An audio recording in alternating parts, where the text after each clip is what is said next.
صل على رسول الكريم أما بعد فأعوذ بالله من الشيطان الرجيم بسم الله الرحمن الرحيم আলহামদুলিল্লাহ কোরআন যে আল্লাহর মহাগ্রন্থ সত্য গ্রন্থ আমরা শুধু মুখে বললে হবে না, এটা সায়েন্টিফিক ব্যাখ্যা আছে এবং এর যে একটা ম্যাথমেটিক্যাল কোড, একটা গাণিতিক ভাবে কোরআনকে সেভাবে আল্লাহ তাআলা ছন্দবদ্ধ করেছেন যে ইচ্ছা করলে মানুষ এখানে তার নিজের ইচ্ছা মতো কোনো আয়াত, কোনো শব্দ, কোনো অক্ষর কিছুই করতে পারে, ঢোকাতে পারবে না। একদম সেটা একটা ফ্রেমওয়ার্ক আছে, এটা আমাদের অনেকটা জানা নাই, আমরা জানি না। তো এটা নিয়ে আমাদের গবেষণাটা মূলত, কিন্তু আমাদের গবেষণা এইটাই, আমরা বুঝাতে চাচ্ছি যে কোরআন যে আমরা একটা আয়াত নতুন লিখেছি এখানে, আপনারা দেখবেন হয়তো পিছনে একটু দেখতে পারেন, আউযু বিল্লাহি মিনাশ শাইতানির রাজিম বিসমিল্লাহির রহমানির রহিম। পিছনে ওয়ালে লেখা আছে কুল্লা ইজতামাআতিল ইনসু ওয়াল জিন্নু আলা আইয়াতু বিমিসলি হাযাল কুরআনি লা ইয়াতুনা বিমিসলি ওয়ালাউ কানা বা'দুহুম লিবা'দিন যাহিরা। আমি গতবারে বলেছি সমগ্র পৃথিবীর জিন এবং মানুষ মিলে যদি কোরআনের মতো একটা গ্রন্থ তারা তৈরি করতে চায়, তারা কখনো একে অপরকে সহযোগিতা করলেও তারা কখনো সফল কাম হবে না। কোরআন এমনই জিনিস, আল্লাহর চ্যালেঞ্জ এটা। আল্লাহ বলেন আরেক জায়গায়, ইন্না নাহনু নাযালনা যিকরা ওয়া ইন্না লাহু লাহাফিজুন। এই কোরআন আমি নাজিল করেছি এবং এর সংরক্ষণের দায়িত্ব আমার। তো কাজেই এই কোরআনকে মানুষ আজকে 1450 বছর হয়ে গেছে, চেষ্টা কিন্তু কম করে না, বসেছিল না।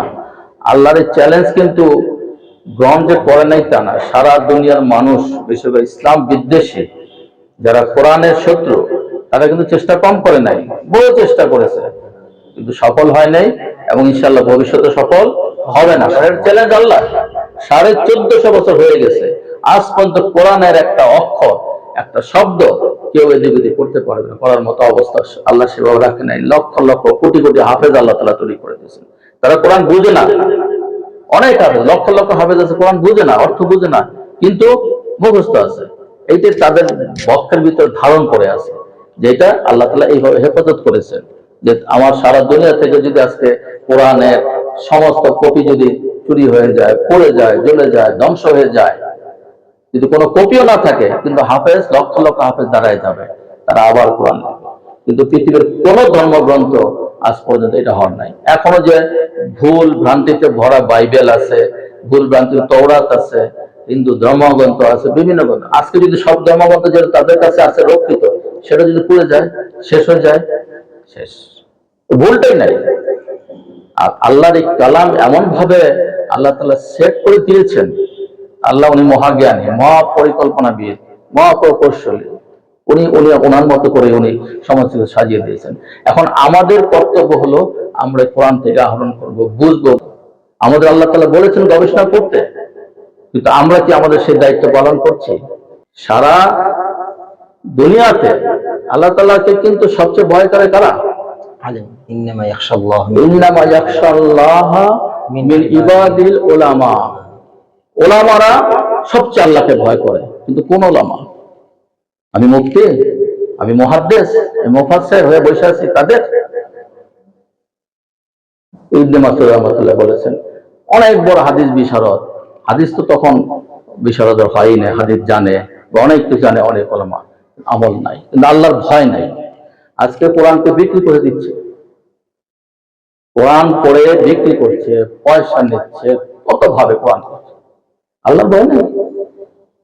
কোরআনের যারা যে সকল প্রতিষ্ঠানে, আমি খুব ব্যক্তিগতভাবে জানি যে প্রতিষ্ঠানের যারা কর্মকর্তারা, তাদের মাঝে সততা নাই, তাদের হিসাব কিতাবের কোনো স্বচ্ছতা নাই, আল্লাহর ভয়টা কোথায় আছে?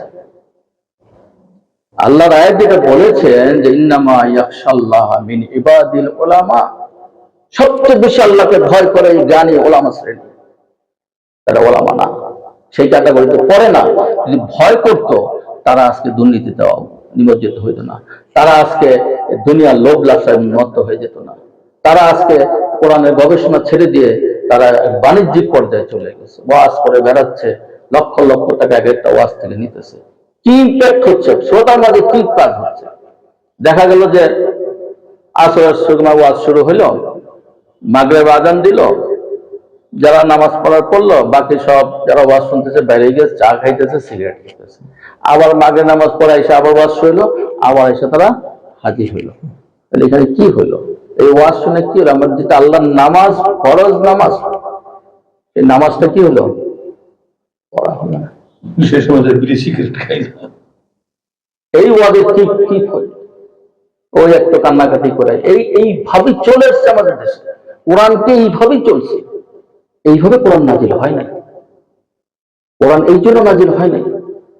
আমার সে কোরআন থেকে যদি আমার ভয় না আসে, আল্লাহর প্রতি যদি ভয় না আসে, তাহলে আমার সেই কোরআন তো কিছু আমি উপকার দিল না। আল্লাহ যে কোরআন থেকে ব্যবসার জন্য বলছেন, ইন্নাল্লাযিনা আমানু ইয়াতলুনাল কিতাব কিতাবাল্লাহি ওয়া আকামুস সালাতা ওয়া আনফাকু মিম্মা রাযাকনাহুম সিররা ওয়া আলানিয়াতান ইয়ারজুনা তিজারাতান লান তাবুর। যারা ঈমান এনেছে, যারা আল্লাহর কিতাবকে অধ্যয়ন করে, যারা নামাজ কায়েম করে, যারা আল্লাহ রিজিক দিয়েছে সেখান থেকে গোপনে প্রকাশ্যে ব্যয় করে, আল্লাহ বলেন কি তারা আশা করতে পারে ওরকম ব্যবসা, যে ব্যবসার কোনো লস নেই। আল্লাহ ব্যবসা কিভাবে বলে দিচ্ছেন? কোথায় ব্যবসার কথা বলছেন? আর আমরা ব্যবসা কোথায় যাচ্ছে? শর্ত আছে। শর্ত হইল আল্লাহর প্রতি ঈমান আনতে হবে, আল্লাহর কোরআন তেলাওয়াত করতে হবে। তেলাওয়াত মানে শুধু দেখে দেখে পড়া না। কোরআন তেলাওয়াত মানে শুদ্ধ সহিভাবে পড়া, বুঝা, সেটা নিজের জীবনে এবং পারিপার্শ্বিক যাতে প্রতিফলন করে। এটা হলো তেলাওয়াতের সত্যিকার অর্থ। কিন্তু আমরা তো ধরে নিছি কি ওই পড়ে যাচ্ছে, বুঝি আর না বুঝি না।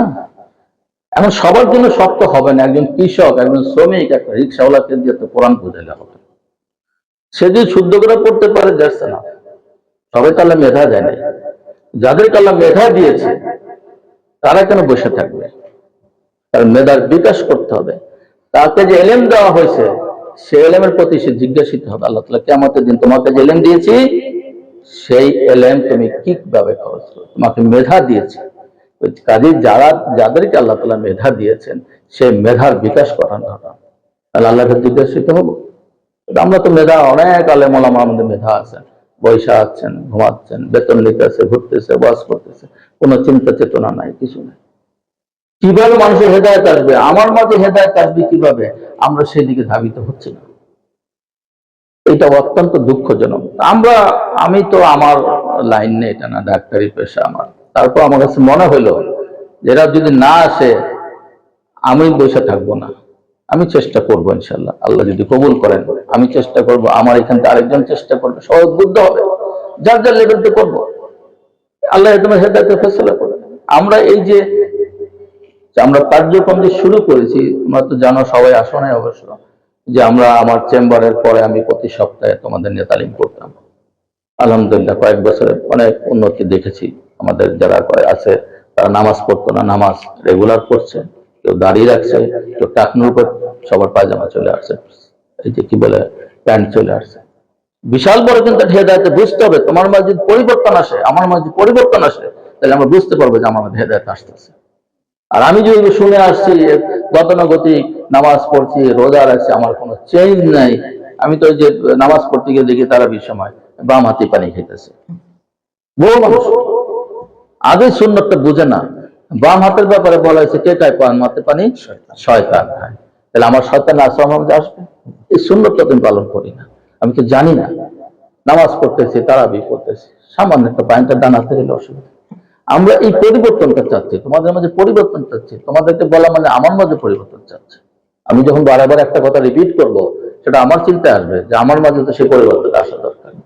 আলহামদুলিল্লাহ আমরা এইভাবে আগাচ্ছি। বাকিটা আল্লাহর ব্যাপার হয় কি, আল্লাহ তো চাইলে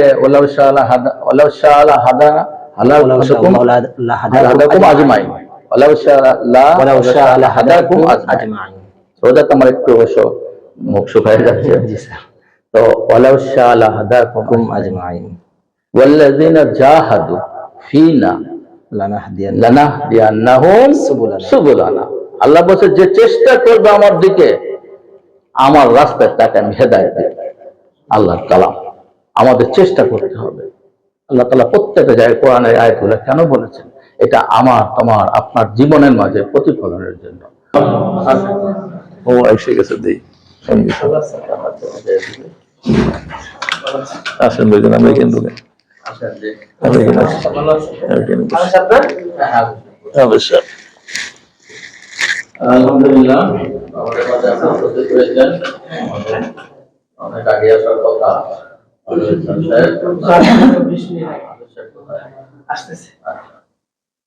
আলহামদুলিল্লাহ, আমাদের কার্যক্রম চলছে। তো আমাদের পরবর্তী প্রোগ্রামে আমরা আলোচনা করব যে প্রতিবারের মতো আমরা যে একটা সূরা নিয়ে আলোচনা করি গবেষণামূলক, আমরা আজকে চয়েস করেছি সূরা ইউসুফ।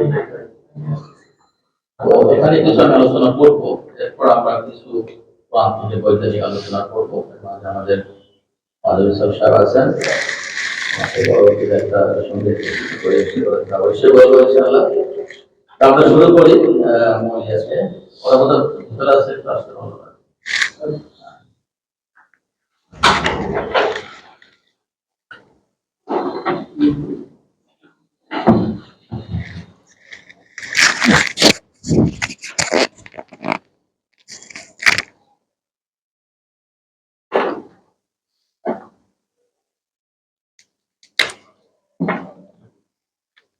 আমরা বরাবরের মতো যে প্রতিবারই একটা সূরা নিয়ে আলোচনা করেছি, এই পর্যন্ত আমরা সূরা ফাতিহা, সূরা নাস, সূরা ইখলাস এবং সূরা কাউসার এবং সূরা নাসর গত সব মাসে আমরা সূরা নাসর নিয়ে আমরা আলোচনা করেছি।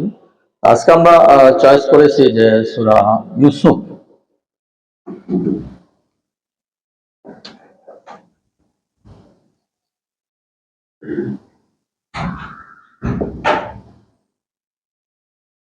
সূরা ইউসুফ আমরা অনেকে জানি, অনেকে জানি না যে কোরআনের কত নম্বর সূরা।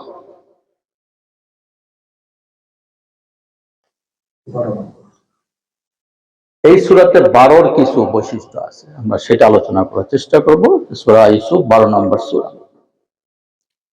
তো এই সূরাটা আসলে মানে সূরা কি, পুরো কোরআনটা তো রাসূলের সময় কোরআন হিসাবে কিতাব হিসাবে ছিল না, তাই না? বিভিন্ন ভাবে আসছে, ওই আসছে, উনি বিভিন্ন জায়গায় হয়তো হাফেজদের বলছেন আপনারা মুখস্থ করেন, নিজে তো মুখস্থ করেছেনই, কেউ তো গাছের ছালে লেখছে, কেউ পাথরে লেখছে, কেউ চামড়ায় লেখেছে, বিভিন্ন ভাবে, কিন্তু একটা কমপ্লিট কোরআন কিতাব হিসাবে কিন্তু আসেনি।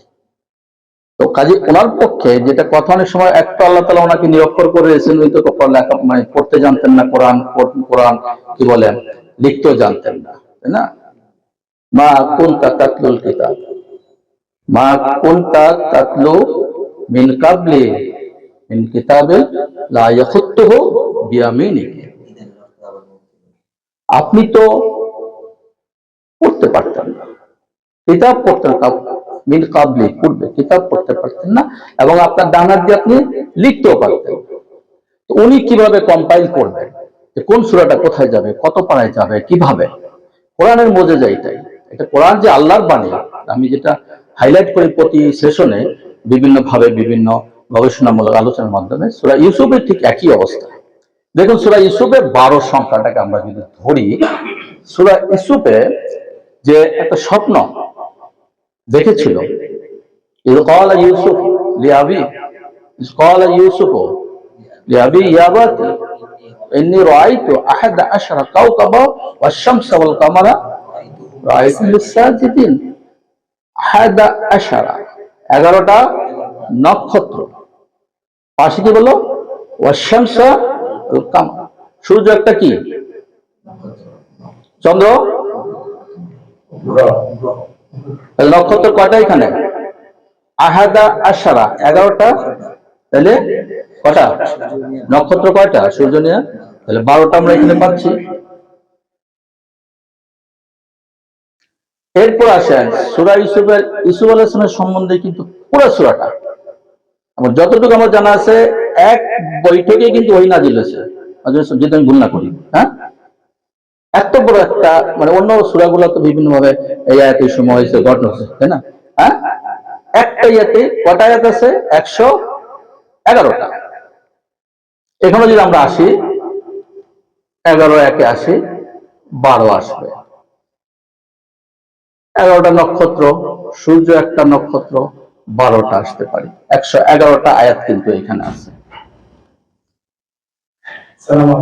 ওয়ালাইকুম আসসালাম ওয়া রাহমাতুল্লাহ। এরপর আসি আমরা ইউসুফ নামটা আসে, ইয়া আছে, ওয়াও আছে, সিন আছে, ফা আছে। ওই যে আমরা হরুফে আবজাদ মান যেটা, ইয়ার মান আছে 10, ওয়াও মান আছে 6, সিনের মান আছে 15, ফার মান আছে 17। যোগ দিলে কত হয়?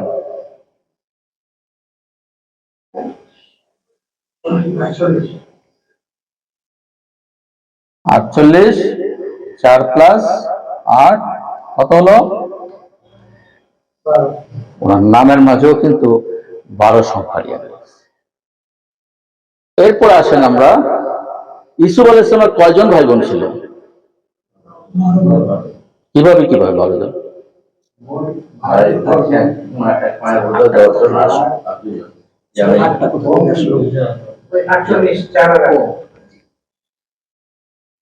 এক মায়ের ঘরে ইউসুফ আলাইহিস সালাম আর বনিয়ামিন, এরা এক মায়ের ঘরে ছিল, ঠিক আছে। আর ওনারা 10 ভাই ছিল। তাহলে এখানে কয় ভাই বোন?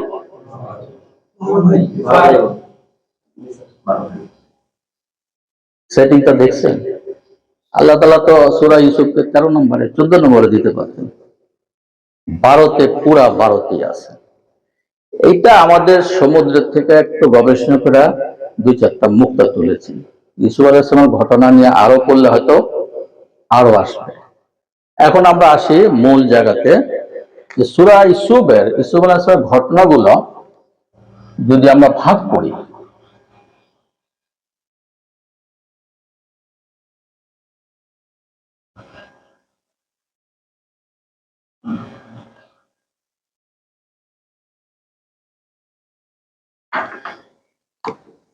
এক নম্বর ঘটনা, আচ্ছা কালিটা শুকিয়ে গেল, একটু দেখো না, কিন্তু কালিও মনে হয় একটু শুকিয়ে গেছে।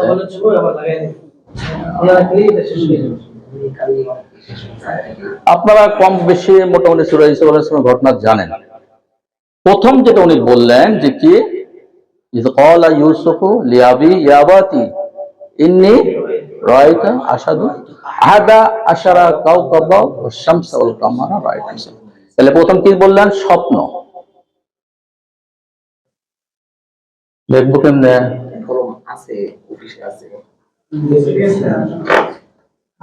প্রথম একটা ঘটনা কি হলো? স্বপ্ন। এদিকে কি করলো? ওর ভাইরা 10 ভাই মিলে ষড়যন্ত্র করলো। বাবা তো বেশি ইউসুফ আলাইহিস সালামকে ভালোবাসে, আমরা কি করি? আমরা তাকে সরায় দেয়, কতল করি। বড়জন বলল না, কতল করা দরকার নাই, তাকে আমরা একটা কূপে ফেলে দিয়ে আসি। বুঝছো? কূপে ফেলে দিয়ে আসি। ভাইদের ষড়যন্ত্র। প্রথমটা হইল স্বপ্ন,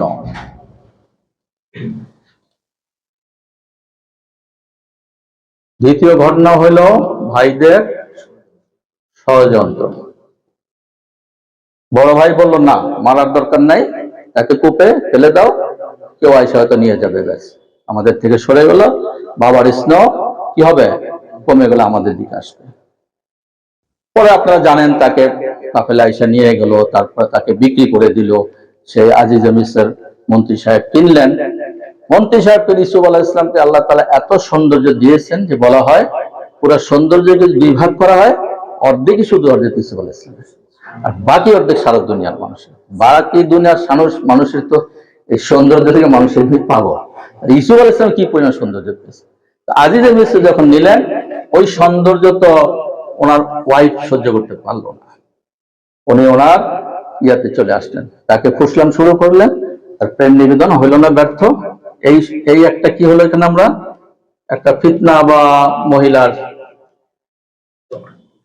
মহিলার কুপ্রস্তাব, বা আমরা এই ঘটনাটা এখানে আসি। আশেপাশে সব সরাসরি আরে এই ইয়ে হয়ে গেছে। মিশরের মন্ত্রীর ওয়াইফ তো পাগল হয়েছে কৃতদাসের জন্য। ইউসুফ আলাইহিস সালাম কিন্তু কৃতদাস, কেনা ছিল, সোল্ড। উনি এমনি দাস স্লেভ ছিলেন, উনি কিন্তু এমনি দাস ছিলেন না। কাজে ওনার প্রভু মিনিস্টার, কিন্তু ওনার প্রভু, ওনার ওয়াইফও কিন্তু তার মাস্টার, তার কথা শুনতে সে বাধ্য। দরজা সব বন্ধ করে দিলেন ইসুফ আলাইহিস সালামকে। যখন দৌড় দিলেন, দরজা খুলে আসলো, সামনে দেখে তার হাজবেন্ড। তো বললো যে আপনার ঘটনা জানেন, ইসুফ আলাইহিস সালাম আমাকে জোর করে করতে চাই, কিছু তো জামাটা টাইনা ধরছিল, ছিঁড়ে গেছিল। তখন আশেপাশে সবাই বললো তাহলে চেক করি, জামা যদি সামনের থেকে ছিঁড়া হয় তাহলে ইসুফ আলাইহিস সালাম দোষী, আর যদি পিছন থেকে হয় তাহলে আপনার বয়স। প্রমাণিত হইল। আজিজ মিশর বলে গুনাহ তওবা করো, এই ঘটনাগুলো আছে। তাহলে তৃতীয় বইল মহিলাদের উপস্থাপ।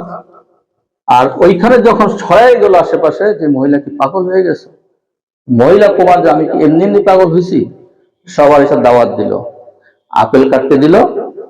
ইসুফ আলাইহিস সালাম গেলেন, ওর সৌন্দর্য দেখে এত মোহিত, নিজের প্রত্যেক আঙ্গুল কেটে দিল। এই মহিলাদের ঘটনা কিন্তু এখানে খুব ইম্পর্টেন্ট। আঙ্গুল কাটা মহিলা। এরপরে কি হলো, ওনাকে জেলে দিল, যদিও প্রমাণিত হয়েছে, কিন্তু আবার সামনে বললো যে অবস্থা এখন, যে সমস্যা সামাজিক ভাবে হয়েছে, দেখে কিছুদিনের আপাতত জেলে রাখেন। জেলে এসে দুই বন্ধুর সাথে পরিচয় হইলো। ওরা আবার স্বপ্নের তাবির জানতে জিজ্ঞেস করলো, মাথায় খাইতেছে, রুটি খাইতেছে, একজন আবার শরাব পেশ করা হবে, তাকে একজন মুক্ত করা হবে, একজন ফাঁসি দেওয়া হবে। জেল হলো। এরপরে ওই দেশের বাদশা করলো কি স্বপ্ন দেখলো, আবার এই স্বপ্ন। ঈশ্বর ঘটনা জীবনের মাঝে দুইটা জিনিস আমি দেখলাম। স্বপ্ন জিনিস অনেকবার আসছেন, আর ওনার জামা নিয়ে কিন্তু বউ ঘটনা। এই জামা ছিল মহিলা, আবার এই জামা যখন হযরত ইয়াকুব আলাইহিস সালামের চোখে দিলেন, চোখের দৃষ্টিশক্তি ফিরে আসলেন। এবং এই জামা কিন্তু প্রমাণ হইল, ইয়াকুব আলাইহিস সালামকে বললো যে বাঘে খেয়ে ফেলছে, মিথ্যামিথ্যি করে রক্ত মাখায় নিয়ে এই জামা। পুরো ঘটনার মাঝে কিন্তু দেখুন জামা বিশেষ রোল আছে তার। আচ্ছা, জেলে গেলেন, বাদশাহ স্বপ্ন দেখলেন যে দুর্বল 7টা গাভী সবল 7টা গাভীকে খেয়ে ফেলছে। স্বপ্নের তদবির ওই একজন তখন মুক্তি পাইছিল, বললো ইসুফ আলাইহিস সালাম জেলে আছে, তার কাছে স্বপ্নের ব্যাখ্যা। তাইলে হলো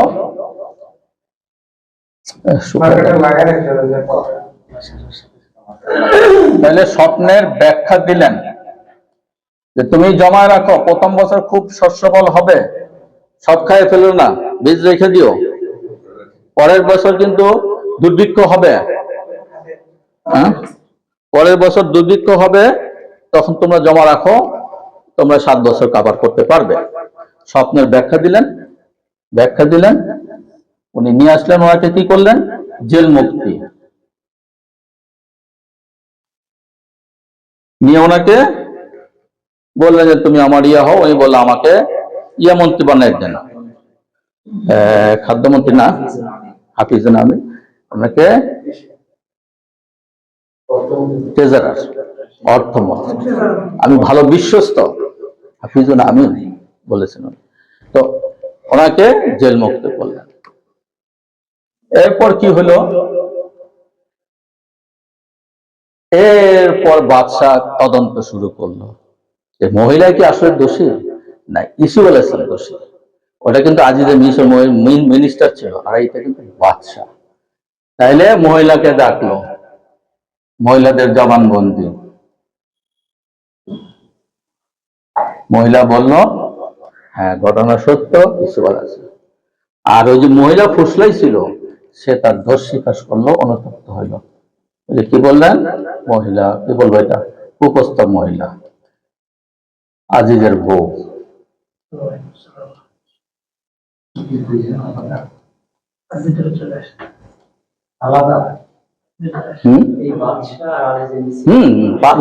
মিনিস্টার, মন্ত্রী ব্যাট ছিল, আর স্বপ্ন দেখেছেন বাদশাহ, মিশরের পুরো বাদশাহ।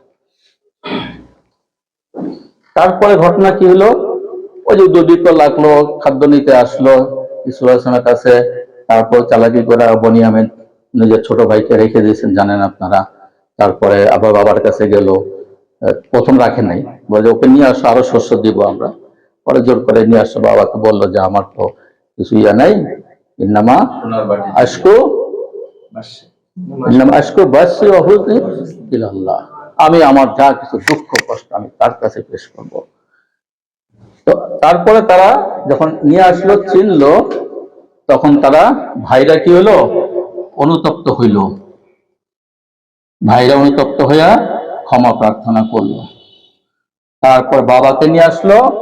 বাবাকে নিয়ে আসার পর বাবা কি করলেন, বাবাকে দেখে ইউসুফ আলাইহিস সালাম সিংহাসন নেমে 11 ভাই মিলে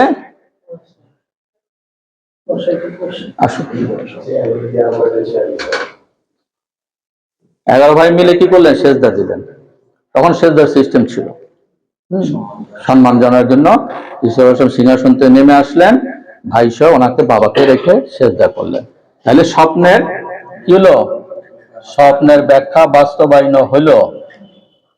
স্বপ্নের ব্যাখ্যা বাস্তবায়ন, ওই যে বলেছিল ইন্নী রাআইতু আহাদা আশারা কাওকাবা ওয়াশ শামসা ওয়াল কামারা রাআইতু লি সাজিদিন, এই ব্যাখ্যা আজকে হইল। ঘটনা কয়টা, একটা ঘটনার সাথে এই যে স্বপ্ন প্রথম, ব্যাখ্যা কত, 12তে। একই ছিল স্বপ্ন, ব্যাখ্যা হইল 12তে। ভাইয়ের ষড়যন্ত্র, ক্ষমা চাইলো ভাইরা, 2 এর সাথে 11। মহিলা কুপ্রস্তাব দিল, ওই মহিলা পরে অনুতপ্ত হইল। মহিলাদের নিয়ে আসছিল, আবার মহিলারা জবানবন্দি দিল। জেলে ছিলেন, জেলের থেকে মুক্ত হইল। বাসনা স্বপ্ন দিল বাদশা, বাদশা স্বপ্নের ব্যাখ্যা। আমাদের গবেষণামূলক আলোচনা এইটাই। আমরা এইভাবে যেভাবে কোরআন এই পর্যন্ত পড়া হয়েছে, জানা হয়েছে, এর বাইরেও বহু কিছু আছে। আমরা প্রতি সপ্তাহের মতো, যে এই সপ্তাহ মানে প্রতি মাসের মতো, গত মাসে আমরা সূরা সেজদাতে ছিলাম, যে 15টা কেন তার ইয়ে ছিল। আজকে আমাদের 12 সম্পূর্ণ। যারা পরে আসছেন অবশ্য মিস করেছেন, যে 12 সূরা ইউসুফের মাঝে 12 নম্বর সূরা। ওরা 12 ভাই বোন, সরি 12 ভাই।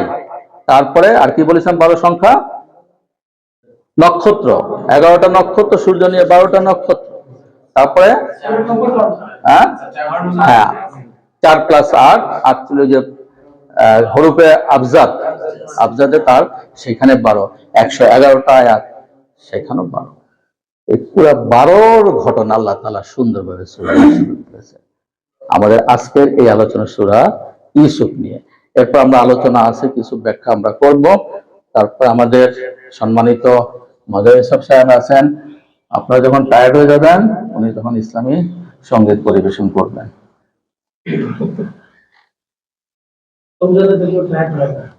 আলহামদুলিল্লাহ। না কিন্তু ঘুম টুম অনেকে দেখছি চোখ টোক কচলাইতেছে, ঘুম ঘুম করতেছে, ঘুম ঠিক মতো হয় না। ওনাদেরকে একটু কষ্ট দিয়ে আগে জানাইছি, অন্যদিন তো আসরের পর হইতো। তো যেটা আমরা কিছু আলোচনা করব, আল্লাহ তাআলা বলেছেন সূরা আহজাবে 4 নম্বর সূরাতে, 4 নম্বর সূরা আয়াতে, 4 নম্বর আয়াতে সূরা আহজাবে। আমি তো মুশকিলে পড়লাম, মা জাআলাল্লাহু, হ্যাঁ আচ্ছা তুমি থাকো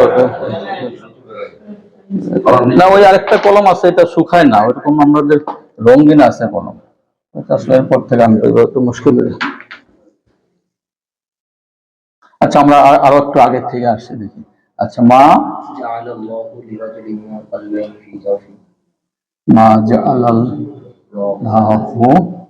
লিরাজুলিন,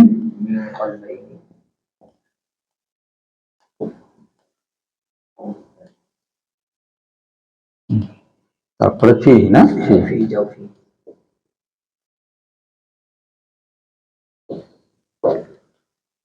আল্লাহ বলেছেন যে আল্লাহ কোন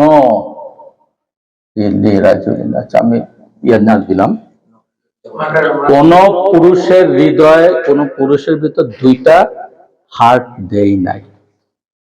আমাদের এখানে খেয়াল করতে হবে, লিরাজুলিন,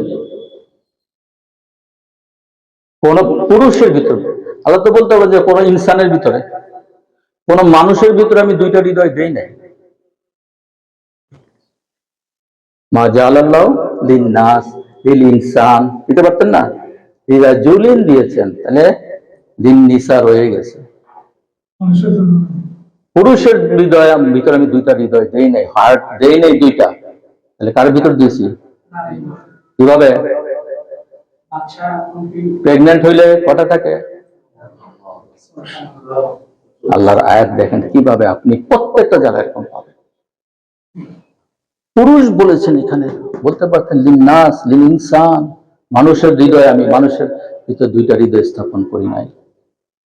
কলবাইন প্লুরাল, কলব দুইটা হৃদয়।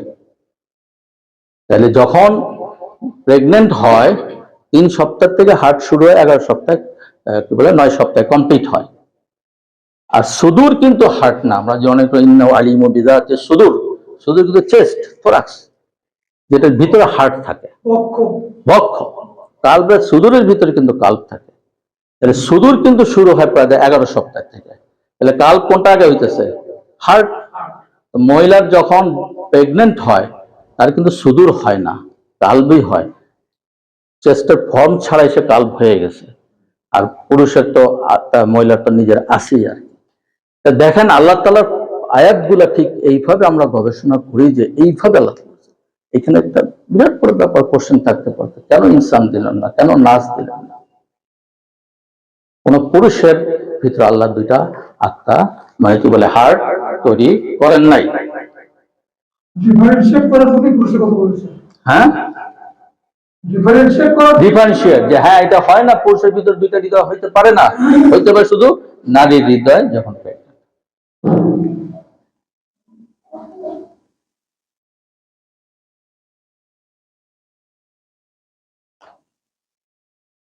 খালাকাকুম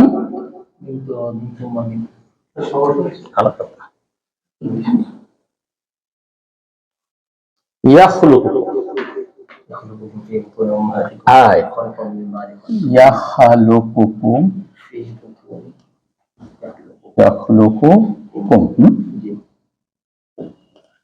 ইয়াখলুকুকুম ফি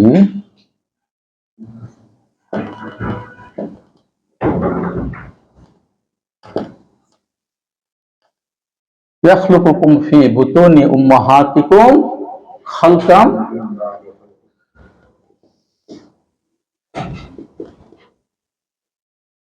মিম বাদি খালকিন ফি যুলুমাতিস সালাস, ফি যুলুমাত,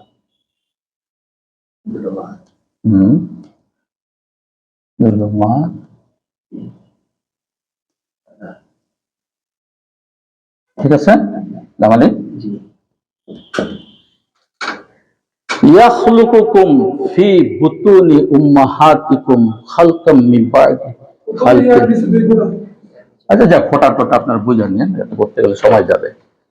আল্লাহ বলেন যে মার পেটের ভিতর কি করি, খালকাম মিন বাদি, একটার পর এক স্তরে, ফি যুলুমাতিন সালাস, 3টা প্রকোষ্ঠ, অন্ধকার প্রকোষ্ঠের ভিতর, 3 অন্ধকারের ভিতর সন্তান জন্মগ্রহণ করেন। ডাক্তার সাহেব আছেন, উনি জানেন যে অ্যাবডোমিনাল ওয়ালের ভিতর, এরপর ইউটারাসের ভিতর, এরপর অ্যামনিওটিক মেমব্রেনের ভিতর, যেখানে পানিতে বাচ্চা খেলা যায়। 3টা অন্ধকারের ভিতর কি মার পেটে রাখা হয়। ইয়াখলুকুকুম ফি বুতুনি উম্মাহাতিকুম খালকান মিন বাদি খালকিন ফি যুলুমাতিন সালাস। প্রত্যেকটা আয়াতে আল্লাহ তাআলা সায়েন্টিফিক এমন ভাবে দিয়েছেন, বৈজ্ঞান এখন 1450 বছর আগে জানতেন রাসূল 3টা অন্ধকার প্রকোষ্ঠের ভিতর সন্তান থাকে, আল্লাহ তাআলা তখন দিয়েছেন।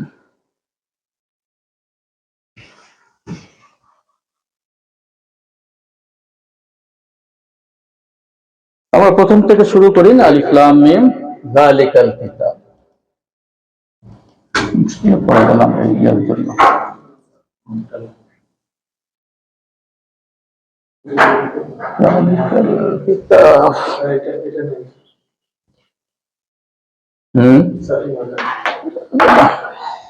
হয় চালু রাখতে হবে, নাহলে বন্ধ করতে হবে, মুশকিল হয় না, হয় না তো? এগুলাতে খালি নাই, নতুন একদম, একটা তো একদম নতুন, একটা একটা কাম হলো খালি নিজে চলে আসে, আর হলো ড্রাই হয়ে যায়, পুরো একটা ড্রাই হয়ে যাচ্ছে। ওগুলো খারাপ করে লিখবে, হ্যাঁ তারপরে লিখলে কিছুটা ওগুলো খারাপ করে লিখবে, শেষ হয়ে গেছে। খারাপ কর্ম করতে গেলে মনে করবেন আমরা খারাপ করে লিখি। তাহলে আল্লাহ তাআলা যে বলেছেন জালিকাল কিতাব, জালিকা মানে কি আপনারা আরবি জানেন অনেকে? জালিকা মানে দ্যাট, নো দিস হলো হাজা, হাজা না, হাজা হলো দিস, জালিকা হলো, আল্লাহ এখানে হাজা বললেন না এখানে, এই সেই কিতাব যারই মাঝে কোনো সন্দেহ নাই। তাহলে ওই সেই কিতাব, ওইটা কোন কিতাব? সম্মান তিনজন এখানে, আরেকজন করে কে আছেন পিছনে, এটা আমরা কি কখনো চিন্তা করেছি? আল্লাহ হাজা দিল না কেন, জালিকা দিল কেন? উহা ওই কিতাব, রাইট? তখন কিতাব আসে নাই, আল্লাহ সাল্লাল্লাহু আলাইহি ওয়াসাল্লাম বলেছে কিতাব আসে নাই, কিতাব ফর্মে আসে নাই, তাই না? কিতাব কখন হবে? কিতাব হয় লিখিত,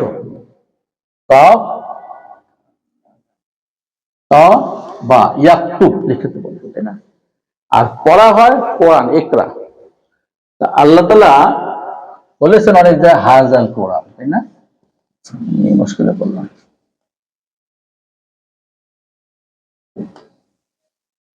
হাযাল কোরআন, এই সেই কিতাব যখন লিখিত ফর্মে, এই সেই কিতাব, এই সেই কোরআন পড়া হয়। এটা যেটা পড়া হয়, আমি যেটা বোঝাতে চাচ্ছি যে কোরআনটা হইলো ইকরা, পড়াও, এই শব্দগুলা পড়া হয়, এইটা পড়া হয়। রাসূলকে কি দেওয়া হয়েছে? ওই যখন নাজিল হলো, একটা পাতায় লিখেছেন, একটা গাছের ছালে লিখেছেন, একটা পাথরে লিখেছেন, এটা পড়া হয়, কিতাব কিন্তু ওনাকে দেন নাই। এই জন্য জালিকা কিন্তু ওইখানে, এটা সেই কিতাব যেটা লৌহ মাহফুজে আছে, হাযাল কোরআন। একটা জায়গায় শুধু আছে হাযাল কিতাব আনজালনাহু, কোন আয়াতে আছে? এটা সেই কিতাব যে নাজিল হয়েছে। আমি যেটা বোঝাচ্ছি অনেক বেশি কঠিন হয়ে যাবে, সাধারণ জিনিসটা শুধু বোঝান, কিতাব ফর্মে রাসূলের কাছে আসে নাই, লিখিত আসে নাই, হাযাল কোরআন পড়া অবস্থায় আসছে, পড়ার জন্য।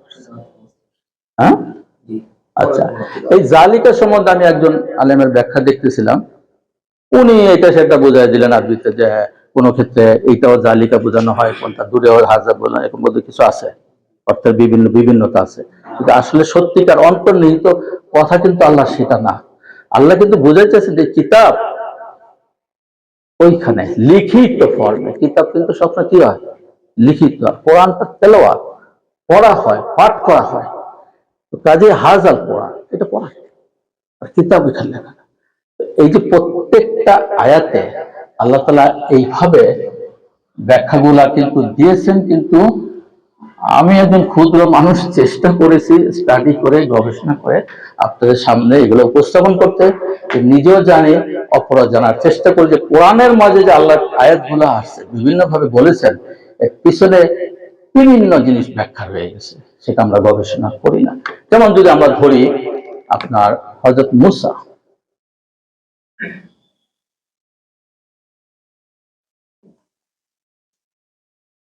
মূসা আলাইহিস সালামের নাম, মূসা আলাইহিস সালামের নাম সবচেয়ে বেশি আসছে কোরআনে, প্রতি সূরায়, প্রতি আয়াতে দেখবেন আছে। কতবার আসছে ধারণা? দেখবেন বলছে 25, 80 কাছাকাছি, অ্যাবাভ 100, 136, 136 বার আসছে, 136 বার আসছে হযরত মূসা আলাইহিস সালামের নাম। ঈসা আলাইহিস সালামের নাম আসছে কতবার? 78। নূহ আলাইহিস সালামের নাম আসছে 43 বার। এটা তো ইনফরমেশন আপনাদের দিচ্ছি আর কি, যে মূসা আলাইহিস সালামের নাম এতবার আসছে। যার নামে কিতাব হলো, যার কাছে নাজিল হইলো, সে মুহাম্মদ সাল্লাল্লাহু আলাইহি ওয়াসাল্লাম নাম আসছে কতবার? অনলি 4 বার, 4 বার, 4 বার আসছে। এইটা দেখে মুসলমান হয়ে গেছে।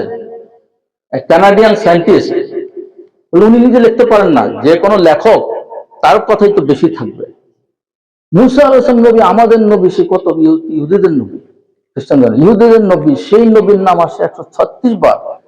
ইহুদিদের খ্রিস্টানদের নবীর নাম আসে 78 বার, আর ওনার নাম মাত্র 4 বার।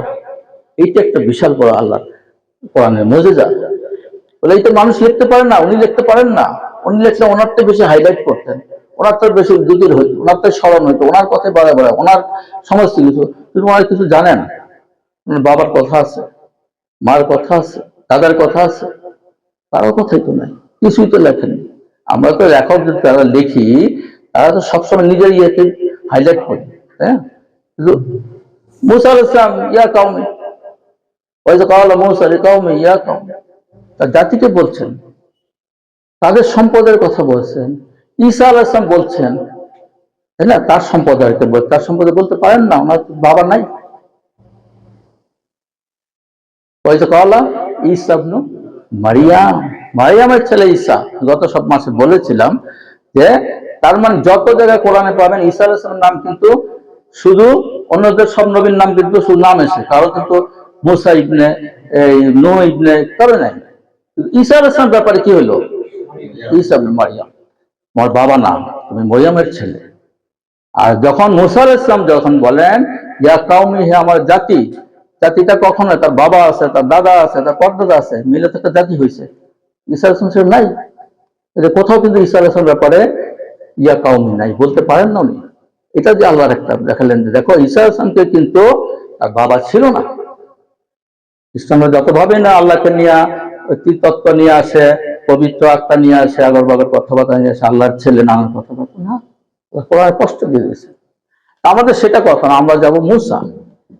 এই শব্দটা, এই শব্দটা কি জানেন কি শব্দ? এটা আরবি, ফার্সি, কি শব্দ?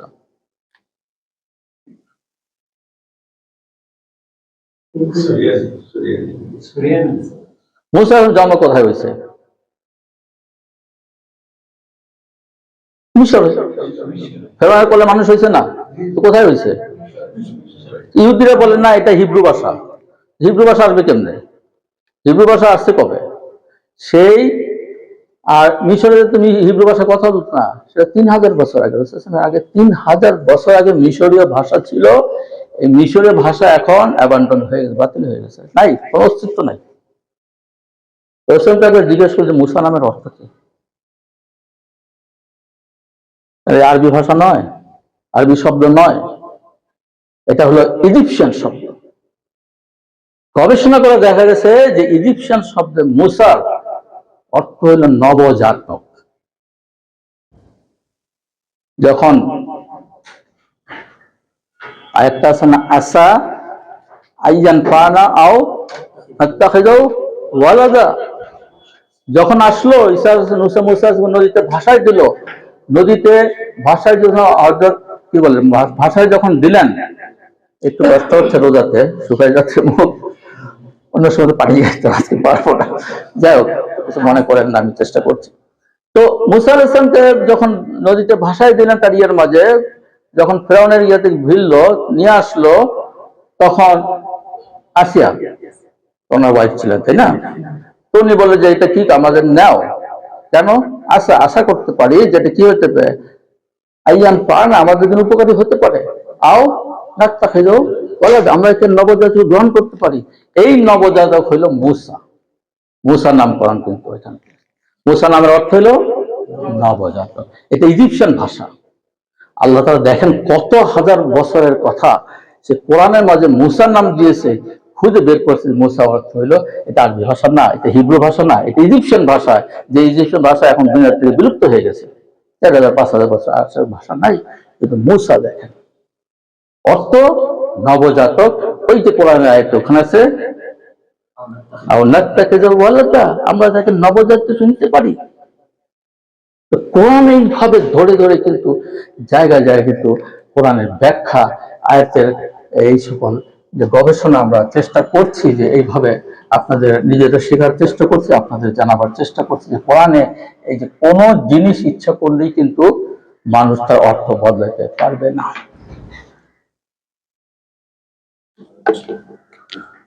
কলম তো কালি হচ্ছে না,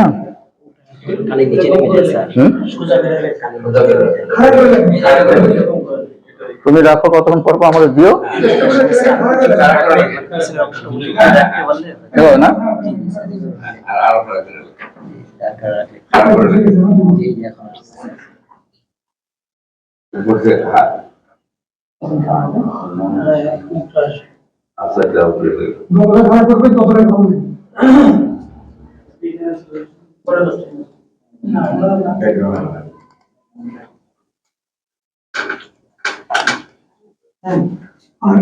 আর মাঝে একটু নিচে রাখেন, কাজে আরো সুবিধা হবে। অত ইয়ে করতে গেলে তো আমার লেখা ইয়ে হয়ে যাবে। আচ্ছা, না, না, না, বন্ধ কর, বন্ধ কর।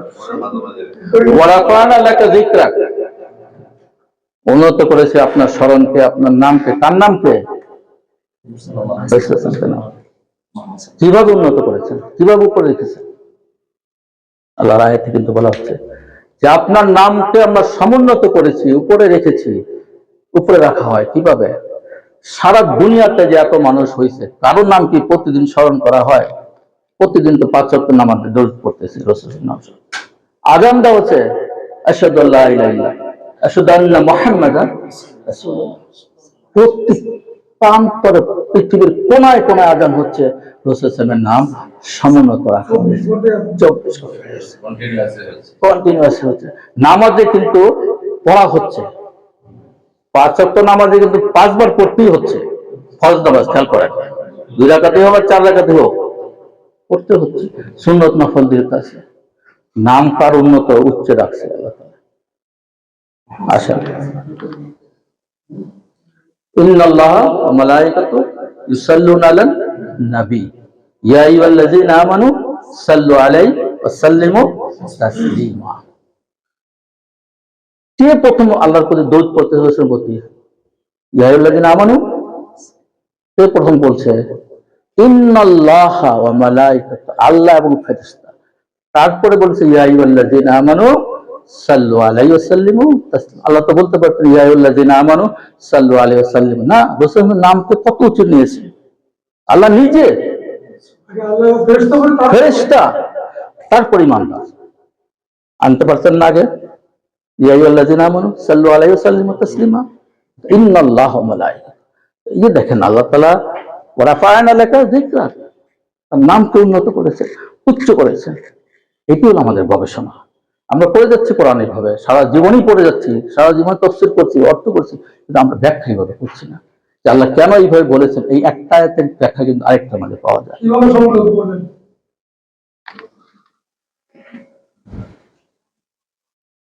ধৈর্যচ্যুতি হলে আজান হচ্ছে। হ্যাঁ, একটু আমরা বিরত দিই।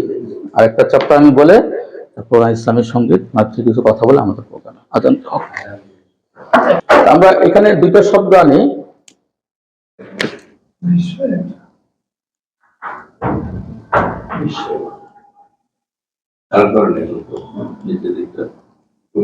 আবার না, রাইট রাইট।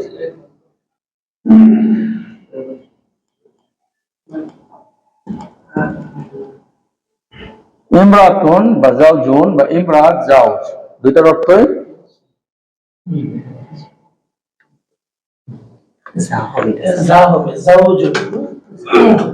বানানোর কথা বলছিলাম। র লিখে নাই না,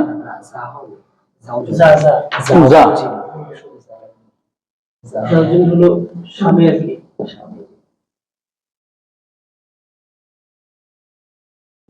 না, জাওজ জাওজুন স্বামী আর জাওজাতুন তাহলে স্ত্রী। আমার জাওজাতুন দরকার, তাহলে এখন জিমের সাথে তা দিয়ে দেন।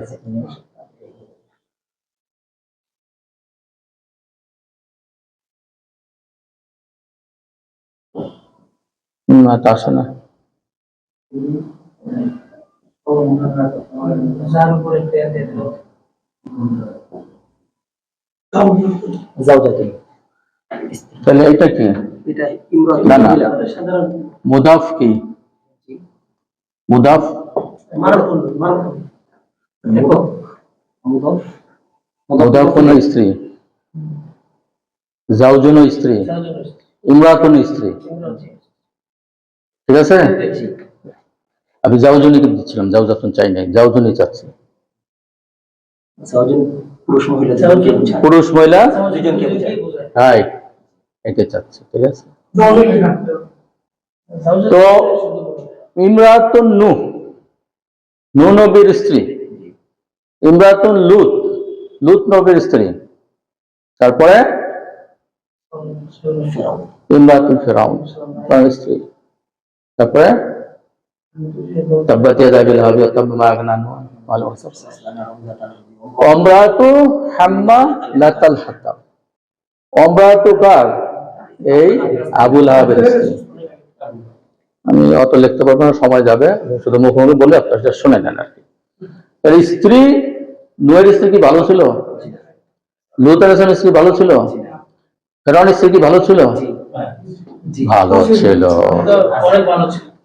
আবু লাহাবের স্ত্রী ভালো ছিল? আচ্ছা, এখন দেখেন আপনি, জাউজ মানে ওখানে কি আছে আপনার? জোড়া, যুগল। তাহলে একটা স্ত্রী এবং পুরুষের একটা যুগলের কি দুটো দিক আছে ভালো দিক? একটা হলো ফেতনার থেকে বেঁচে গেল, তাদের মধ্যে ভালো সম্পর্ক হলো, আর একটা তাদের মধ্যে কি হলো? মানুষের বংশ বৃদ্ধি হইল। দুইটা দিক তো হয়, তাই না? তো এখন নূহ আলাইহিস সালামের স্ত্রী হলো ভালো না, আর লূত আলাইহিস স্ত্রী হলো, লূত আলাইহিস সালামের স্ত্রীর, নূহ আলাইহিস সালামের স্ত্রীর সন্তান ছিল, নতুন সন্তান ছিল না, কেনান ছিল না? লূত আলাইহিস সালামের সন্তান ছিল, মেয়েকে দিতে চাইলো না, যেমন ফেরেশতারা ইয়ে করলো, আমরা আসলো, লোকরা আসলো, তাহলে ওনার স্ত্রীর, নূহ আলাইহিস সালামের স্ত্রীর খারাপ হলো, কিন্তু মিসিং দুইটা জিনিসের মধ্যে কোনটা মিসিং হয়েছে? খারাপটা হয়েছে আর কি। সন্তান ছিল, একটা ভালো ছিল। আর লূত আলাইহিস সালামের কি ছিল? কোনো মেয়ে ছিল, সন্তান ছিল, স্ত্রী খারাপ ছিল। ফেরাউনের কি ছিল? স্ত্রী, কিন্তু সন্তান ছিল না।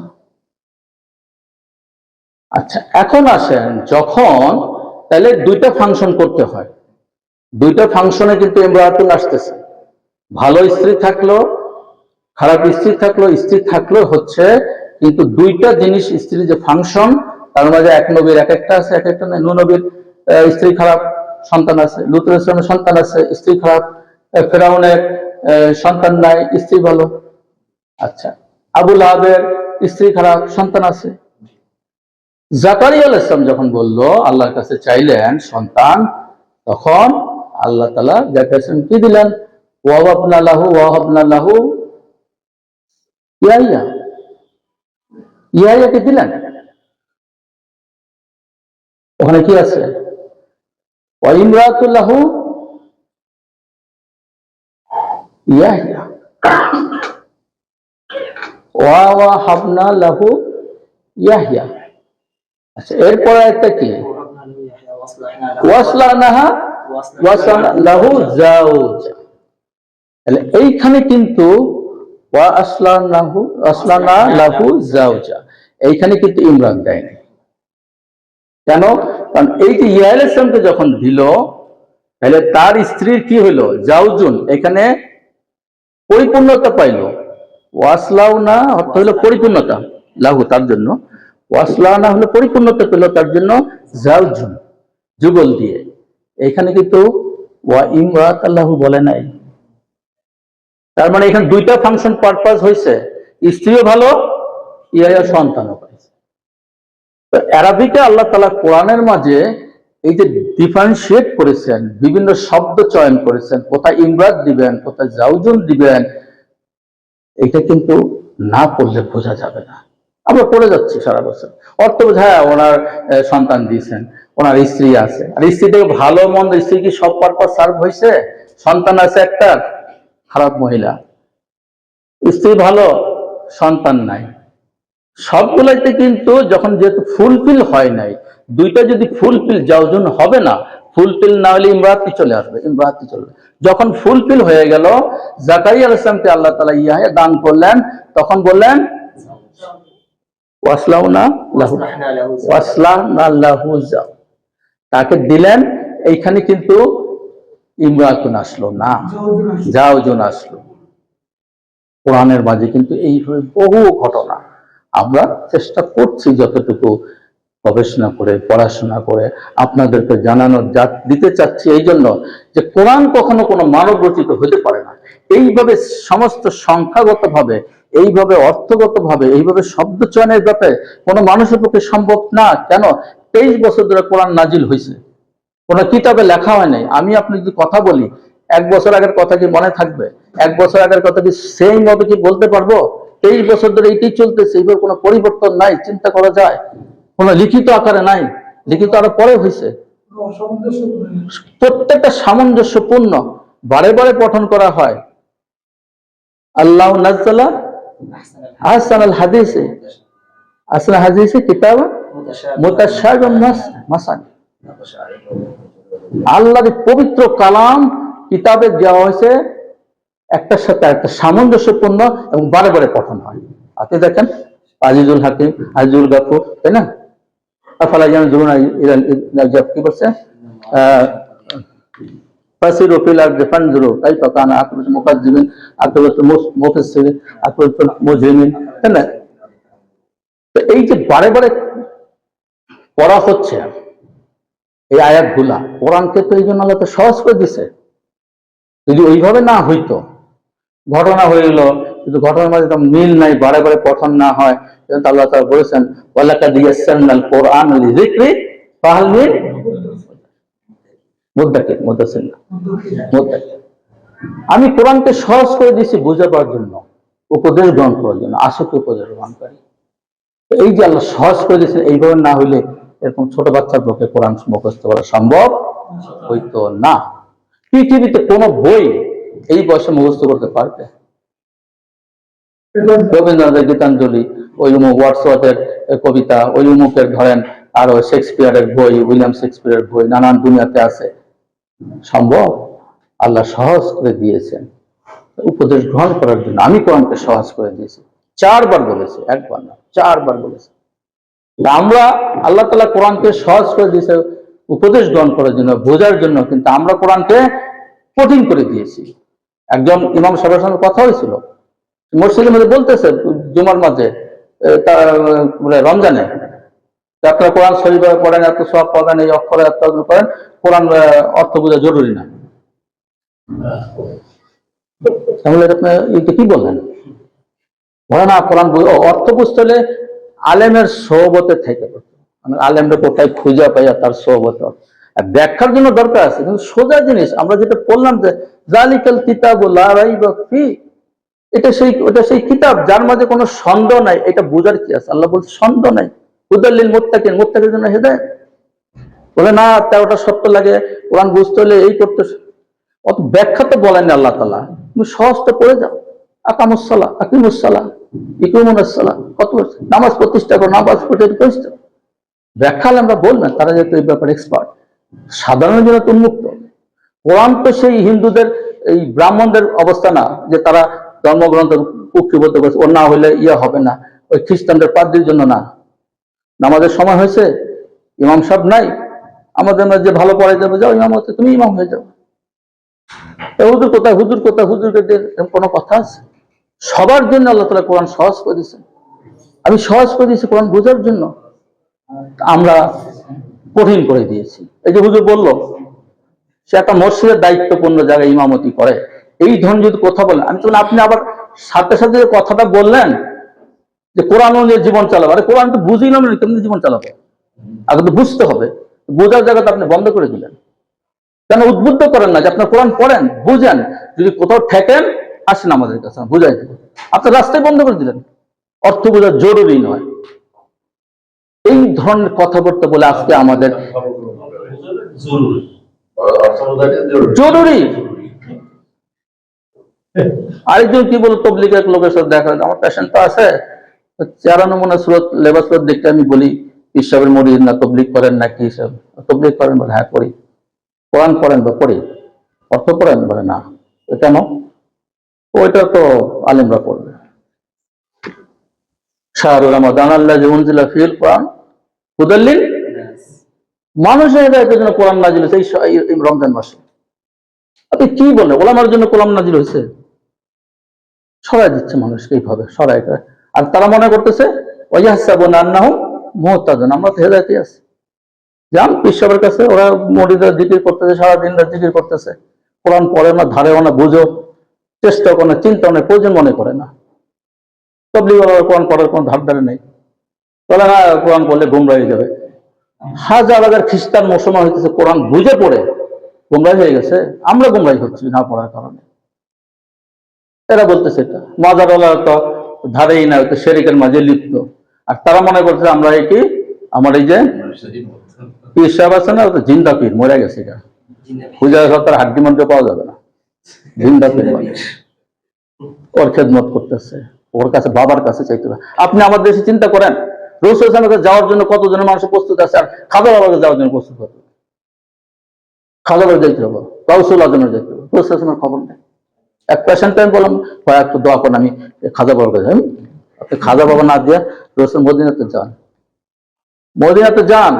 বলে না আমার জীবনে বই না, হারাম। জিয়ারতের উদ্দেশ্যে কারো কবর যাওয়া আপনার সফর করা হারাম। কি বলেন? যাওয়া যাবে না, একমাত্র দুই জায়গা ছাড়া। আপনি কোন কবরে জিয়ারতের উদ্দেশ্যে সফর করতে পারবেন না। আপনি গেছেন হয়তো কবর জিয়ারত, অন্য সফরে যেতে অনেকক্ষণ আধা ঘন্টা ধরে তারা বোঝানোর পর সে লাগছে আমি তো যে টাকা লাগে আমি হেল্প করব, মদিনাতে যান। আপনি আল্লাহর ঘরের কাছে গিয়ে চান, আল্লাহর ঘর ধরে বলেন, চাওয়ার জায়গা হচ্ছেন, আপনি কি ওনার কাছে যাবেন? তারপরে কদিন পর আবার আসলো, স্যার জিয়ারত করে এসেছি, ওই খাজা বাবা। এবং কালকে সেই পেশেন্ট আসছে আমার কাছে, তার ইয়ে নিয়ে, তার ক্যান্সার। তুমি যাও নাই কেন ওইখানে? ওয়াইজা বাড়ির তুফা ওই আসবে, তুমি যখন অসুস্থ হও আমি তোমাকে সুস্থ দান করি, আল্লাহর কথা। আমি আল্লাহর কাছে চাবো। হ্যাঁ, জুল্লা ফিতা একটা, যে কোনো আমার অভিযোগ থাকে, যে কোনো আমার চাওয়া থাকে, পাওয়া থাকে, আমি তার কাছে চাবো। আমার পেশেন্ট তো বহুত আসে, কয়ে যাবে সিঙ্গাপুরে, কিসে সিঙ্গাপুরে সেটার পরে চান। এই যে ওদিন আসছিলেন যে আমাদের এই স্কুলের যে হাফেজ সাহেব, আবু বকর সাহেব, বলে দেখেন আমার একটা ইয়ে, সে এইদিকে দৌড়াইতেছে সিঙ্গাপুর, এইদিকে কি আরো কত কি আছে না, ব্যাংকক ইন্ডিয়া করতেছে, বাচ্চা হয় না। রাতে তাহাজ্জুদ পড়েন, কান্দাকাটি করে আল্লাহর কাছে চান। 5 না 6-7 বছর বাচ্চা হয়েছে। চাইতে হবে তার কাছে, দেওয়ার মালিককে। আমরা কোথায় যাই? আমি সুন্নত আদায় করবো, আমি ডাক্তার দেখাবো, আমি সুন্নত আদায় করবো, কিন্তু আমার মালিক তো রোগ শুশ্রূষা করে, তো ডাক্তার না। রোগ শুশ্রূষাকারী তো অন্য কবিরাজ না, অমুক ফুড দেওয়া না, পানি পড়া এগুলো না, উনি করবেন। ওয়াইজা মারিদ তো খাও, এটা পড়ে। আল্লাহ বলছেন তুমি যখন অসুস্থ হও, শুশ্রূষা আমি তোমাকে দিব। তা আমি এই আয়াতে বিশ্বাস করি না, আয়াতের উপর আমল করি না, আমি ছুটি, ওদিকে হবে না সমাধান। আমার আলহামদুলিল্লাহ বহু পেশেন্ট আছে, আল্লাহ জানে কিভাবে হয়েছে, তার একদম স্পাম 0 ছিল, একদম 0, কোনো সম্ভাবনা নাই। আলহামদুলিল্লাহ এখন নর্মাল হয়েছে, ট্রিটমেন্ট নিয়ে যাবো, বাচ্চা কাচ্চা হয়েছে। আসছে বলে যে আমার বাচ্চা নিয়েছে, জানেন এই যে আসছিলাম, এই বাচ্চা আমার এখন আপনার কাছে চান। আমি যখন ইরানে ছিলাম, আমার যে হসপিটাল ক্লিনার ছিল, আমাকে এমনি রিপোর্ট দেখাইলাম, বেতন 0, তোমার বাচ্চা কাচ্চা হবে না। আমি না বাচ্চা, এখানে বড় বড় ডাক্তার দেখেছে, অনেকবার টেস্ট করছে, না কোনো সম্ভাবনা নেই। বিশ্বাস করে 1 বছর পর বাচ্চা হয়ে গেল। বাচ্চা হলো বাচ্চা তার নিজের তো নাকি সন্দেহ পাচ্ছে। আপনি তো মানে সন্দেহ করতে পারবেন না, মেয়েটা তার হয়েছে একটা বাবার কার্বন কপি, তার ওই নীল চোখ, লাল চুল, একদম বাবার ডুপ্লিকেট। 1 বছর পর আরেকটা বাচ্চা হয়ে গেছে, অথচ এত বছর হয় নাই। তো আমার আরেক কলিগ ডাক্তার, সে দেশে ছিল, 7 বছর বিয়ের পর তার বাচ্চা টাচ্চা হয় নাই। তো তারপরে সে বলে যে দেখেন আমি ডাক্তার হইয়াও এই কবিরাজ, এই কি বলে পানি পড়া, তাবিজ সবই নিছি, হয় না। যখন কি করবো, কেউ বলছে যাও পীর সাহেবের কাছে যাও, অমুক সাহেবের কাছে যাও, হয়তো দেখা যায় পীর সাহেবের নিজেরই বাচ্চা নেই, এরকম আছে? বাংলাদেশে একজন নাম করা গাইনি ডক্টর, তার হাতে হাজার হাজার বাচ্চা হয়েছে, তার বাচ্চা হয়নি, আল্লাহ দেয় নাই। আমার ক্লাস ফ্রেন্ড আছে, হাজবেন্ড দুজনে ডাক্তার, আমেরিকা থাকে, আজকে কত বছর বিয়ে হয়েছে, চেষ্টা করেন, লন্ডন গেছে, আমেরিকাতে থাকে, ভালো চিকিৎসা সব, আল্লাহ না দিতে কেউ দিতে পারেন না, চাইতে হবে তার কাছে। তো যেটা বলছিলাম, তো দেখেন তার মানে আমরা মিলাইতে পারি না, আমার ডাক্তারি সায়েন্স একরকম বলে কিন্তু মিলে না। এক কোরিয়ান মহিলা, তার ক্যান্সার হয়েছে, ডাক্তার বলছে যে বাঁচবে না, বাসায় নিয়ে যাও, যা কিছু বড় খাওয়ায় 10 দিন বাঁচে। মহিলা আবার কিভাবে শুনছে যে জমজমের পানি নাকি সমস্ত রোগের থেকে মুক্তি দেয়, তো বলছে বাচ্চারা আমাকে এই জমজমের পানি নিয়ে আসো। বলে কি জমজম কোথায় পাবো, নিয়ে আসো। আর ডাক্তার বলছে তুমি বাঁচবা না, কোরিয়ানরা তো এমনি নাস্তিক, বেশিরভাগই নাস্তিক, তাই না, কি তুমি জমজম পানি কি হবে? বলে আমি জানি না, মরবো তো আমি জানি, দেখো নাই না দাও। এবং তাকে যাই হোক সামাও কালেক্ট করে জমজম পানি খাওয়াই দিছে, আলহামদুলিল্লাহ সে অনেক বছর বাঁচছে। তার বিশ্বাস এবং তার ওইখানে সে বিধর্মীয় হওয়া সত্ত্বেও তার বিশ্বাসটা ছিল, আল্লাহ ওই বিশ্বাসটার কদর করে, তার বিশ্বাসটা ঠিক, আল্লাহর প্রতি যে যখন আমরা ধারণা করবো, আল্লাহ আমার প্রতি আপনার প্রতি সেরকম ব্যবহার করবে, তার বিশ্বাস ছিল এরকম। ইরান একটা ঘটনা বলি, এক বুড়া, তার 80 বছর বা একটু 5 মিনিট, 80 বছর বা 85 বছর বা 75 বছর, ছোট বাইক চালায়, বুড়ারে বলে দিয়েছে ইয়ার ঠিক আছে cancer, stomach cancer. Stomach cancer আপনারা জানেন যে ইভেন আফটার অপারেশন 5 বছর বেশি বাঁচে না। আমি তখন 10 বছর ছিলাম, 10 বছর বাঁচার পর সে ক্যান্সারে মরলো না, রাস্তায় একটা অ্যাক্সিডেন্টে মরে গেল, গাড়ি তুলে করে। মিলে না, হিসাব সহ মিলে না, চাইতে হবে তার কাছে।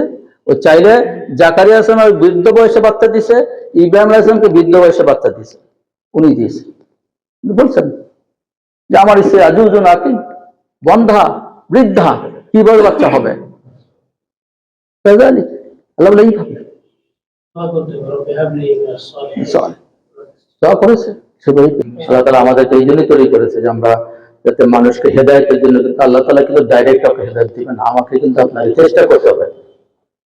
ওয়াল্লাযীনা জাহাদু ফীনা লানাহদিয়ান্নাহুম সুবুলানা, আল্লাহ বলছেন যে চেষ্টা করবে আমার করতে, হেদায়েত আমি তাকে লা দিয়ে দিয়েছেন, অবশ্যই তাকে হেদায়েত দিয়ে দেবো, আমার রাস্তায় তাকে নিয়ে যাবো।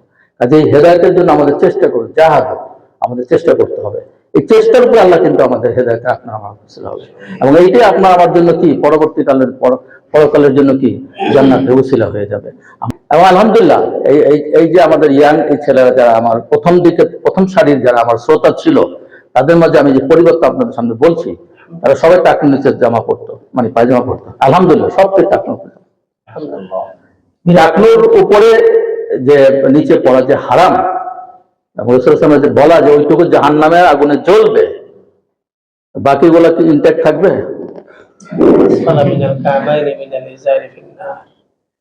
আর ওই যদি ইনট্যাক্ট থাকে, ওই জায়গাটি যদি জ্বলে, ওইটাকে সহ্য করা যাবে? আপনার আমরা আঙ্গুল আগুনে দিয়ে রাখি দিই, তাহলে কিভাবে আমরা করি? মসজিদে মাঝে দেখা যায় যে 80% মানুষ কি পায়জামা প্যান্ট উঠায় না, নামাজের সময় উল্টাইতেছে, আবার তার মানে কি আমি শিক্ষাটা নামাজের ওইখান থেকে নিচ্ছি, মসজিদে আমি ঠিক আল্লাহর সামনে যেভাবে আল্লাহ বলছে সেভাবে দাঁড়াচ্ছে, আমি যেভাবে নিয়ম মতো চলছি, মসজিদ বাড়ি গেলে ওই যেমন উল্টাই ফেলছি, আমার সবকিছু আমি উল্টাই দিচ্ছি না। নামাজের সময় যেমন খুশি আমার করতে হয় যে আল্লাহ আমাকে দেখছেন, আমি দেখছি না, আল্লাহ আমাকে দেখছেন, ওই অনুভূতিতে নামাজ পড়লে খুশি হয়ে যাবে। আমার ডান দিকে কে ফেরেশতা আছে, ভালো ফেরেশতা, এবং ইয়ে আছে কেমন কাটতে আজরাইল আছে, এই অনুভূতিটা নিয়ে যখন আমি নামাজ পড়তে যাই, আমার যে তখন অনুভূতিটা হয়, নামাজে খুশি আসে, তো বাইরে গিয়ে এসে যখন বসি, ঘুষটা আবার নিতেছে আমি ঠিকই, তখন আল্লাহর সামনে নাই, নাহনু আকরাবু ইলাইহি মিন হাবলিল ওয়ারিদ, শাহবাগের কাছে আল্লাহ আছে। ওইখানে ট্রেনিং নিয়ে আসতেছে যে আল্লাহ ওর সামনে দেখছেন, আমার বাহ্যিক পরবর্তী জীবনে, দুনিয়ার জীবনে যেন আমি ওইটাই ফলো করি। ওই টাকনুর নিচে কাপড় পরা যাবে না, হারাম, টাকনুর উপরেই পড়তে হবে, মসজিদে যেমন পড়তে হবে, মসজিদের বাইরেও পড়তে হবে, এইটা আমার করতে হবে। আমি অনেক পরিবর্তন দেখছি, দাঁড়িয়ে রেখেছি আলহামদুলিল্লাহ, এই যে তাদের মাঝে, এবং এই জিনিসটা আমি সবচেয়ে বেশি ফিল করি, স্যার কবে আবার শুরু করবেন, কবে আবার সুযোগ, এই যে আগ্রহ, এই আগ্রহ তৈরিটা কিন্তু একটা পজিটিভ দিক, তারা অন্য সময় অন্য জায়গায় যেতে পারতো। স্যার কোন দিন আমার তো মনে চেম্বারের পর সময় হইতেছে না, বা স্যার কবে আবার বসবে, কবে, এই যে জিনিসটা তাদের মাঝে যে পরিবর্তনটা, এটি বুঝতে হবে তোমাদেরকে যে আল্লাহ হেদায়েতের পথে নিয়ে গেছে। ওয়াইয়াদি ইলাই মান আনা, যে আমার অভিমুখে আসবে হেদায়েত আমি তাকে দেবো। আমার অভিমুখে যেতে হবে, আমাকে জাহাদু চেষ্টা করতে হবে, আল্লাহ হেদায়েত দেবেন। আমরা সবাই চেষ্টা করি, আমরা সবাই কিন্তু হেদায়েতের মুখোমুখি। প্রতিদিন 70 রাকাতে ফরজ করে দিয়েছেন যে তোমাকে হেদায়েত চাইতে হবে, হেদায়েত সিরাতাল মুস্তাকিম চাইতে হবে, নামাজ হবে না। সূরা ফাতিহা ছাড়া নামাজ হবে না। সূরা ফাতিহার একটা, আয়াতের একটা আল্লাহ শিখাই দিয়েছে হেদায়েত চাইতে হবে, চাই আমাদের হেদায়েত নিতে হবে। তা আমরা হেদায়েত চাইলে আল্লাহ তাআলা আমাদেরকে দিবেন। তা আমাদের এই আলোচনার উদ্দেশ্য হলো, এই পরিবেশে আসার উদ্দেশ্য হলো, এই সময়টা দেওয়ার উদ্দেশ্য হলো যে আল্লাহ আমরা সবাই হেদায়েতের মুখোমুখি। হেদায়েত ছাড়া আমরা তো পাবো না, হেদায়েত ছাড়া আমরা পার পাবো না। রাসূলকে আল্লাহ তাআলা সেই পাওয়ার দেন নাই। লাইসা আলাইকা হুদাহুম ওয়ালাকিন্নাল্লাহ ইয়াহদি মান ইয়াশা। এই নবী আপনার কাছে হেদায়েত দিন, আমি যাকে চাই তাকে দেব। ইন্নাকা তাহদি মান আহবাবতা ওয়ালাকিন্নাল্লাহ ইয়াহদি মান ইয়াশা। আপনি নিকট আত্মীয়, আপনি যাকে পছন্দ করেন, ভালোবাসেন, হেদায়েত আপনি তাকে দিতে পারবেন, আমি যাকে চাই। চাইলে তো আবু তালেবকে দিতে পারতেন, আপন চাচা, তাই না? আবু লাহাব আপন চাচা, দিতে পারতেন, দেন না। ওই বেলাল হাবশি কোথাকার কৃতদাস, তাকে আল্লাহ হেদায়েতে কোথায় নিয়ে গেছেন। হ্যাঁ, তো এইটা হলো হেদায়েত। আমাদের সব কিছু আকাঙ্ক্ষা থাকতো আমরা হেদায়েত চাবো, এই ওখানে পরিবেশটা তৈরি করা। এই আলোচনার মূল উদ্দেশ্য হচ্ছে আল্লাহ আমরা সবাই হেদায়েতের মুখোমুখি, আমাদের হেদায়েত, আমাদের জান্নাতের রাস্তা কবুল করেন। এই আসরের পর আমরা এই দোয়াটা করে আমিন।